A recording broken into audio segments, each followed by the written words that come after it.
as tensions rise around the world, I thought this is a topic that I would like to maybe educate you guys on. If you weren't aware, if you were, then that's cool as well.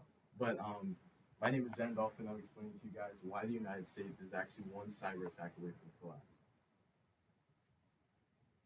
So to kind of paint a clearer picture for you guys, the Environmental Protection Agency says that there's only three major grids in the U.S. that supply the entire nation with electricity. So recently, they've been being put online, so access over the internet from companies to make things more efficient, to make things more cost efficient, just make things like more convenient. But they're being put online faster than they can be secured digitally in the simplest terms possible. And that's making our grid, everything that powers everything that we're using right now, like extremely vulnerable. Um, this guy, Ted Koppel, he's actually a journalist. He interviewed a bunch of agencies, Environmental Protection Agency, U.S. Department of Energy, and after doing all of that, all the information he gathered, this is what he had to say. It's not a question of if, it's a question of like when, especially now as our current administration does choice things. So, like, why is this really possible? So, a lot of the infrastructure of these three grids was put up in the 1970s to 1980s, and that essentially means that everything that was there in the 1970s and 1980s hasn't really changed at all. According to the NERC, the North American Electricity Reliability Company, over 70% of the infrastructure that's just throughout these three electrical grids are older than 25 years old. Now, that itself wouldn't be a problem, but the problem again comes when you put all this old technology online and make it accessible online. But then in turn, if you're not securing it, that makes it accessible to anybody who can get into your network. So other countries, or even people in your own country.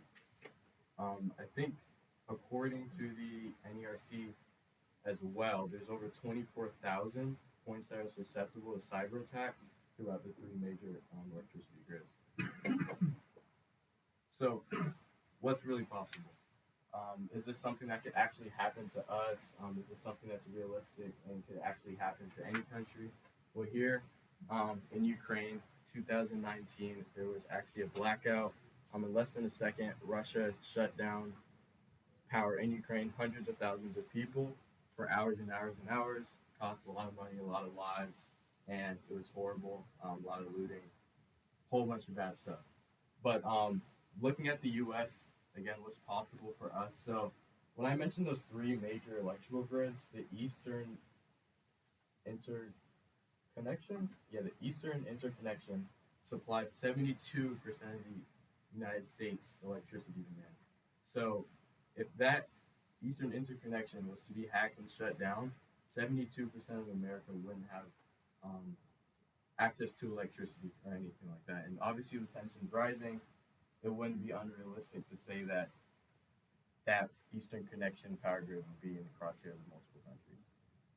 So, what happens if there's a blackout in the United States? So, obviously, no electricity, that's no calls, no texts, no running water, gas, or access to any electronic banking. So, if you don't have cash, you're pretty much moneyless. And within 48 hours, historically, we've seen that people grow feelings of fear and unrest. And in 1977, there was actually a blackout for a really long time. And this is kind of the aftermath of people looting stores and committing crimes. And a more recent example here in Venezuela, 2019, there was another blackout here. And this is in broad daylight. So it doesn't have to be at night either. The lights, like you can, in the broad daylight, people still grow feelings of unrest and fear, and they just start looting and committing crimes. And knowing like the U.S. and culture in the U.S., the exact same thing would probably happen, but a lot worse. So, like, what are our solutions? Because obviously this hasn't happened to us yet. It just comes down to like standards. Obviously, like kind of everything involving security and like stuff that can be compromised in the U.S. So we would need lawmakers, government to kind of crack down and actually implement these standards, and then go ahead and start funding auditors to go out and inspect parts of our three major electricity grids around the U.S. Make sure that everything's up to par so we don't get hacked. And then lastly, something that we can do is pretty much pressure the government. So start, social media campaigns. Obviously, really powerful these days because everyone on social media. Contact local government, and even something as small as just like signing petitions, just putting pressure on the government so they're aware that we're aware that it's a really severe issue. So, any questions on that? Any part of that wasn't? So they took the manual control of the power grids and technologicalized them to go online, so you can remotely control the power grids, and that's what's getting hacked.